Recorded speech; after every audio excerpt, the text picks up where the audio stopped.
आवाज की दुनिया के दोस्तों, मेरी आधी सदी से ऊपर की यात्रा से उभरे कुछ संस्मरणों और दिनेश चौधरी के किस्सागोई से जन्म हुआ उस पुस्तक का जिसका नाम है मनोहर महाजन की सुरीली दास्तान, आवाजों के अफसाने।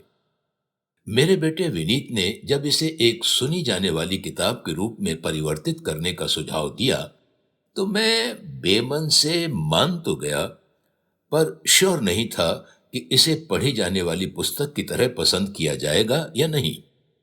लेकिन इसके पहले ही एपिसोड का जिस तरह आपने स्वागत किया, उससे मैं विस्मित रह गया। हर एपिसोड के साथ इसके प्रशंसकों की संख्या बढ़ती गई। आप लोगों द्वारा इसे ऐतिहासिक दस्तावेज, साहित्यिक कृति, आवाज की दुनिया में नई शुरुआत जैसे उन्वानों से नवाजा गया। इसके हर एपिसोड ने आप लोगों के अंतर मन को छुआ। आज प्रस्तुत है इसी पुस्तक का समापन अंक। शीर्षक है doctor of songs, Kishore Kumar.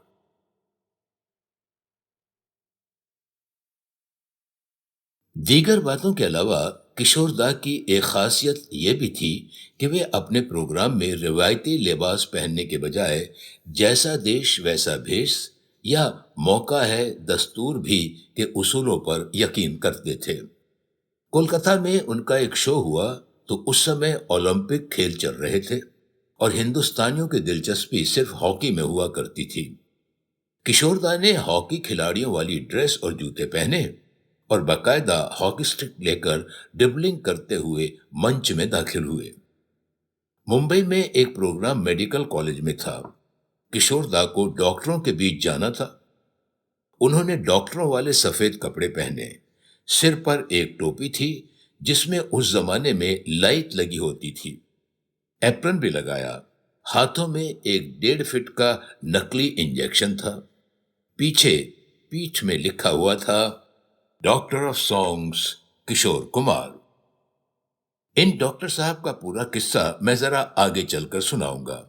दरअसल ऑल इंडिया रेडियो के समाचार प्रभाग के प्रमुख शिव सागर मिश्र जी ने एक बार बातों ही बातों में मुझसे कहा था कि मनोहर, हिंदी की प्रतिष्ठा को हमेशा बचाए रखना। ये बात मेरे जहन में घर कर गई थी और हमेशा इस जतन में लगा रहता था कि हिंदी को कभी भी अंग्रेजी के मुकाबले दोयम दर्जे की भाषा न माना जाए। उन दिनों फैशन शो और ट्रेड शोज में हिंदी को कोई पूछता भी नहीं था। शुरुआत मैंने की। थिएटर का लंबा अनुभव मेरे साथ जुड़ा हुआ था, तो मंच संचालन में कोई दिक्कत नहीं आई। उल्टे इस काम में मजा आने लगा और लता मंगेशकर से लेकर अमिताभ बच्चन और पंडित रविशंकर से लेकर पंडित जसराज जैसे नामचीन कलाकारों को करीब से जानने समझने का मौका मिला। पंडित जसराज तो जैसे मेरे मुरीद हो गए थे और जब भी मिलते अपनी स्निग्ध मुस्कान के साथ दोनों हाथ उठाकर कहते, जय हो। इस मुद्रा में वे पूरी तरह से संत लगते थे और वे थे भी। इनके ठीक उलट कुछ कलाकार बेहद तुनक मिजाज होते और जरा सी बात पर चिढ़ जाते। ऐसे समय में आयोजकों की ओर से सारा मामला मंच संचालक को ही संभालना होता। गाने बजाने की महफिल तो खैर अपनी तासीर से मिलती जुलती थी, तो अपन इसका पूरा लुत्फ उठाते थे। ट्रेड शो अपने लिए बिल्कुल अलहदा किस्म का आयोजन हुआ करता था और हिंदी सेवा के फेर में यह बला अपन ने खुद मोल ले ली थी। कंपनी साल में एक बार अपने एजेंट्स डीलर्स को बुलाती है और कमाई धमाई नफा नुकसान के बखान का मामला होता है। यहां मंच संचालक के करने धरने को कुछ नहीं होता। मैंने इसमें नया ट्रेंड चलाया कि कोई डीलर जिस शहर से आया हो, उस शहर की सांस्कृतिक पृष्ठभूमि के साथ वहां की खूबियों का बखान करना। मैंने शेरो शायरी और लतीफों का ढेर तो अपने पास रखा ही हुआ था। ये तरकीब चल गई और बड़े धंधों के मालिकान अपने मुरीद हो गए। अमीन सयानी मुझसे कहा करते थे कि मियाँ, तुम स्टेज पर खूब शेरो शायरी करते हो, लतीफे सुनाते हो, किसी दिन पिट जाओगे। इन सब के बदले आसपास की चीजों को गौर से देखा करो। ये सामईन को आपके साथ जोड़ते हैं। वे क्या कहना चाहते हैं, ये बिल्कुल ठीक ठाक मेरी समझ में नहीं आया, पर मैंने सिर हिलाकर हामी भर दी। कुछ दिनों के बाद अमीन साहब ने बताया कि कोलकाता में एक शो है। पंचम यानी आर डी बर्मन, आशा भोसले, मोहम्मद रफी और किशोर कुमार होंगे। यह शो करना है। नाम सुनकर ही मैं मारे खुशी के उछल पड़ा और अतिरिक्त उत्साह में कहा, मैं तो इसके पैसे भी नहीं लूंगा। अमीन साहब ने मुस्कुराते हुए कहा, पैसे भी मिलेंगे मियां। 2 दिनों का ये show Netaji Subhash indoor stadium में था, जिसकी क्षमता 40,000 दर्शकों की है। स्टेडियम खचाखच भरा हुआ था।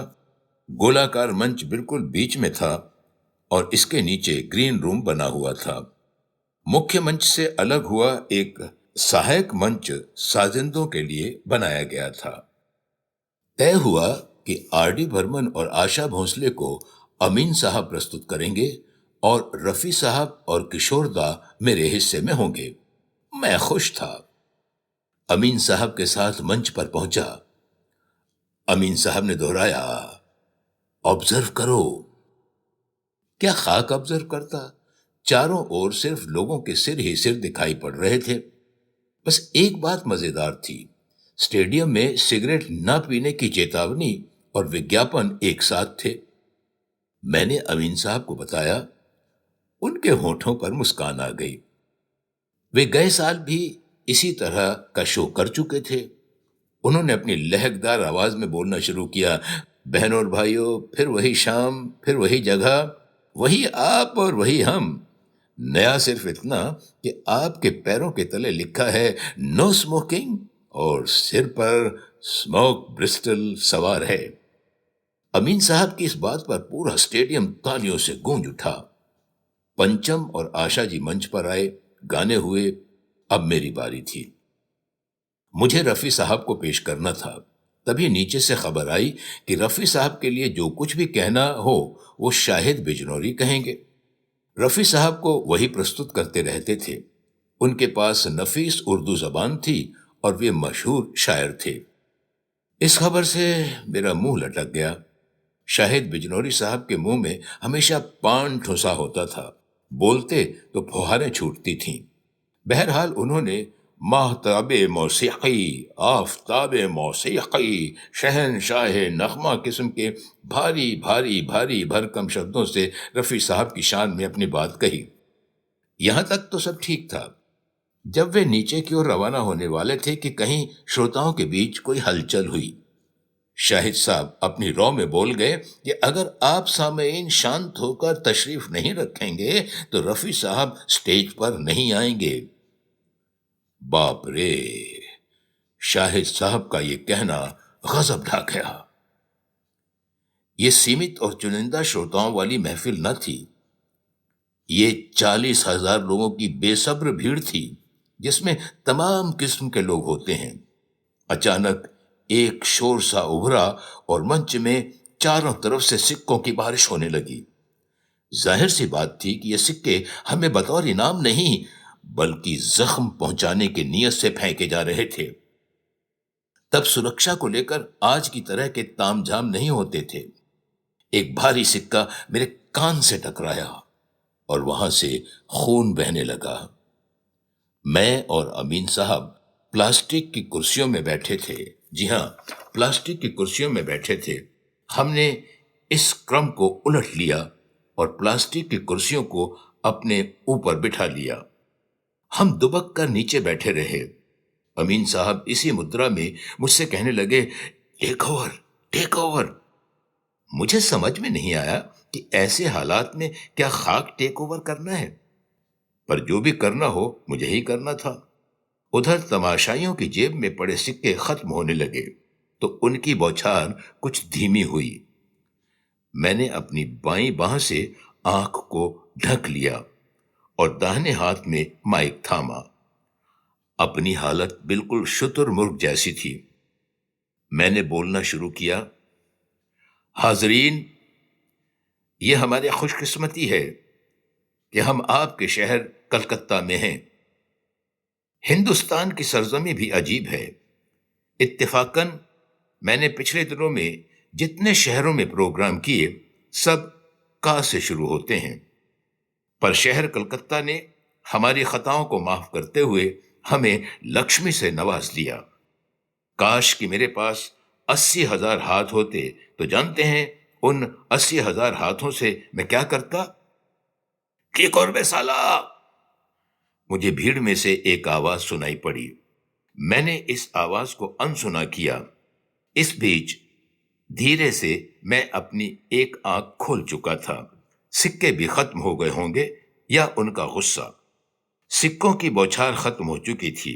मैंने दोनों आंखें खोल दी और कहा, मेरे पास अगर 80,000 हाथ होते तो उन हाथों से मैं आपके लिए तालियां बजाता।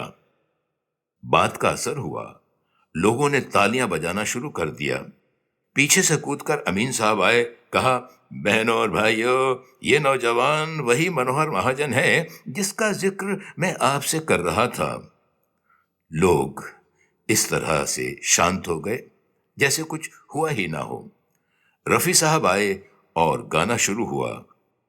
अगले दिन शाहिद बिजनौरी साहब मंच पर नहीं आए। इसी कोलकाता में राशिद खान साहब को मल्हार फेस्टिवल में गायन पेश करना था।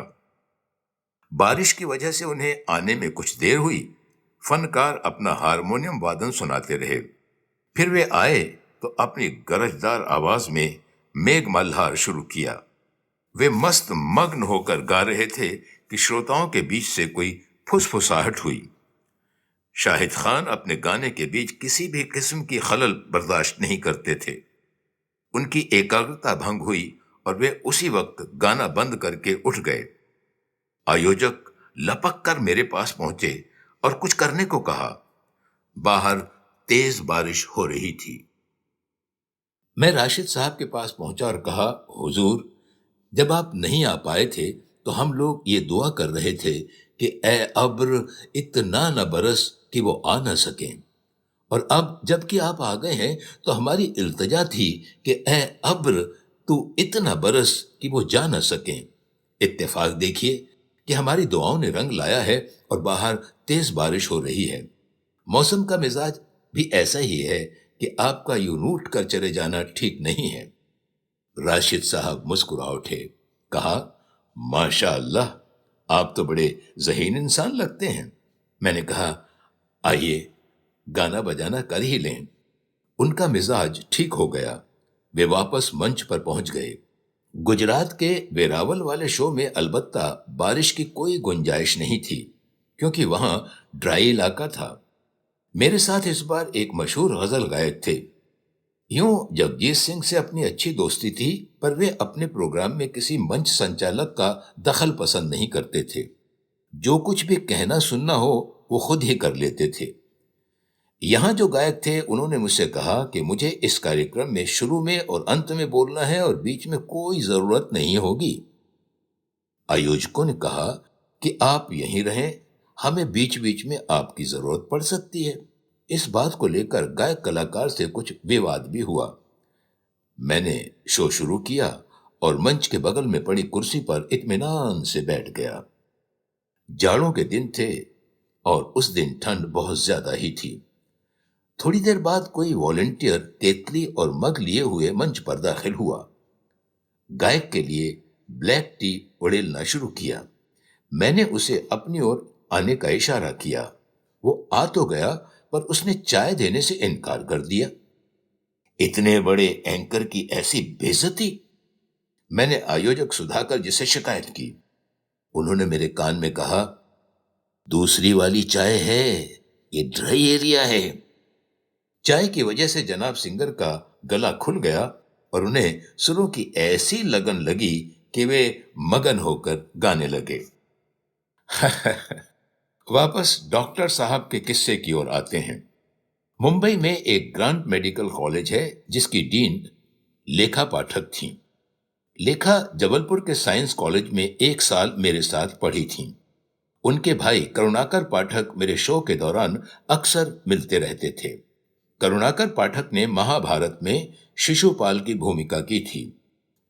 लेखा को पता चला तो उन्होंने मुझे खबर भिजवाई कि क्या मैं किशोर कुमार के कार्यक्रम के लिए मंच संचालन कर सकता हूं। अब चूंकि वो मेरे साथ पढ़ी थीं, तो मैंने पैसे वैसे की बात नहीं की और अपनी मंजूरी दे दी। प्रोग्राम मुंबई के षणमुखानंद हॉल में होना था। वे समय पर आ गए और मुझसे अपनी एंट्री के बारे में चर्चा करने लगे। वे मुझे मन्नू कहकर बुलाते थे। मुझे कहा, मन्नू, मैं डॉक्टर के भेष में आऊंगा। पीठ पर doctor of songs Kishore Kumar लिखा होगा। एंट्री लेकर 3 बार जंप लूंगा और पीछे की ओर पलटी मारूंगा। तुम म्यूजिक के बैंग के साथ सिंग करना और हर बार जैसे ही मैं पलटूं तुम्हें कहना है, doctor of songs Kishore Kumar, doctor of songs Kishore Kumar, doctor of songs Kishore Kumar. समझ गए? मैंने सहमति से सिर हिला दिया।